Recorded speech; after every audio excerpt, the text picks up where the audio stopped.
la javanaise.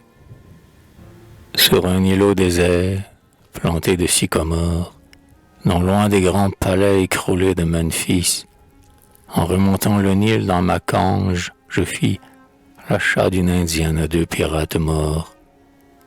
Oh, l'adorable fille, aux tentes du désert, sa jeunesse avait pris, dans des lignes antiques, la sévère beauté des figures bibliques, se penchant près le puits qu'ombrage un palmier vert.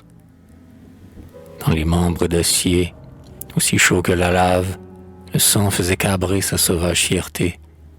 Sous un sourire amer drapant sa nudité, la grâce ennoblissait le pagne de l'esclave. Au soleil d'Orient, son épaule ondoyait, sous les baisers de l'air, comme un bronze liquide. De longs cheveux dorés sur sa gorge solide roulaient, ainsi qu'un jonc son torse se cambrait. Quand le couchant ombrait les lauriers de la grève et qu'ondulaient au loin les plaines de maïs, Fatma semblait ouïr les échos du pays et, se laissant porter sur les ailes d'un rêve, elle suivait des yeux les ibis au long col, à l'horizon pourpré poursuivant leur voyage, de ces belles forêts croyant voir un mirage. Son âme vers le ciel aussi prenait son vol.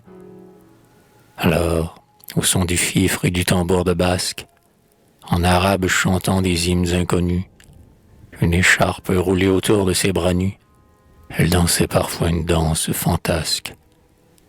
Aux ailes de son nez pendillaient 3 sequins, ses pieds d'enfant traînaient sur le sol, nonchalante, ses pauses s'endormaient, des paillettes ardentes flambait dans le fond noir de ses yeux africains.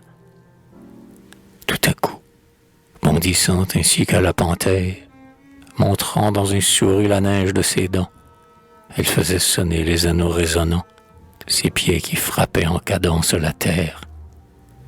Après l'accès fiévreux, hélas, ce jeune cœur, sur le sable altéré, répandait bien des larmes.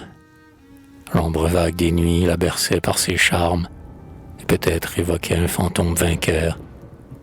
Sans avoir effleuré ses lèvres de grenade, vierge, je l'ai remise aux jungles de Java, en lui disant « Adieu, belle étrangère, va, rêver à tes amours au pied de ta cascade. »